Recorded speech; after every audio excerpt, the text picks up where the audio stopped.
2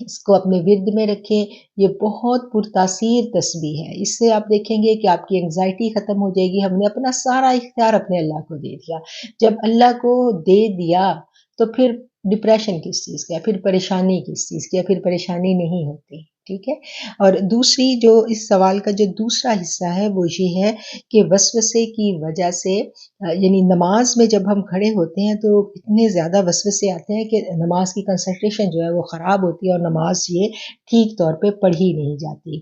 تو اس کا جواب بھی سن لیں کہ شیطان کہاں آتا ہے، ٹھیک ہے نا؟ جہاں ایمان ہوگا وہیں شیطان آئے گا، اور جہاں پر دولت ہوگی وہیں پر چور آئے گا۔ تو یہ ایک کامن ٹروتھ ہے، اس کو ہم سب جانتے ہیں۔ وہ ایک نبی کریم صلی اللہ علیہ وسلم کے دور کی بات ہے کہ آپ کے پاس ایک صحابی تشریف لائے اور انہوں نے یہ آپ صلی اللہ علیہ وسلم کی خدمت میں یہی بات عرض کی تھی۔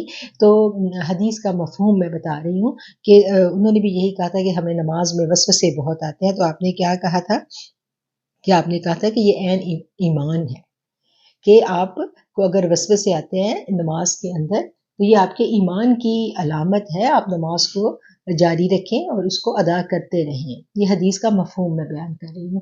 تو کیا ہے کہ جب نماز میں ہم کھڑے ہوتے ہیں تو ہمارا تعلق اللہ کے ساتھ جڑ جاتا ہے۔ نماز جو ہے وہ اللہ سے ملاقات ہے، نماز جو ہے وہ ایک اس دنیا سے کٹ کے چند لمحے صرف رب کے ساتھ گزارنے کا نام ہے۔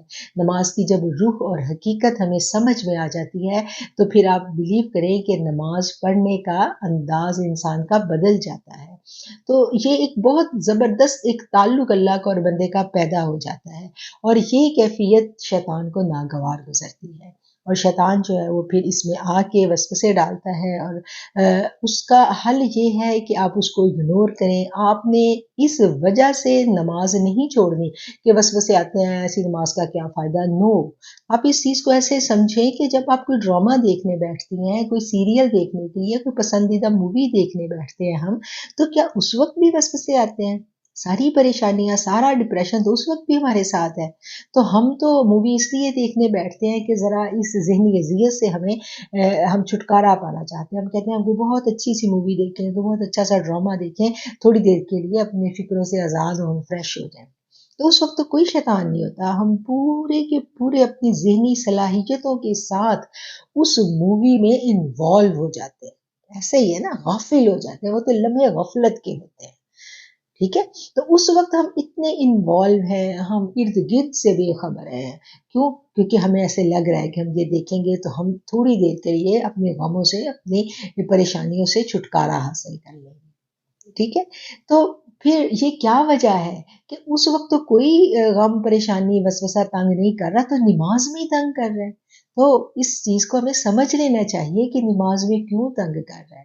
شیطان کو پریشانی لگ گئی ہے نا کہ یہ اپنے رب سے جڑنے جا رہا ہے، یہ میرے ہاتھوں سے نکل رہا ہے، تو پھر وہ کیا کرتا ہے، پھر وہ آپ کو روک نہیں سکتا، وہ آپ میں وہم اور وسوسے ڈال دیتا ہے۔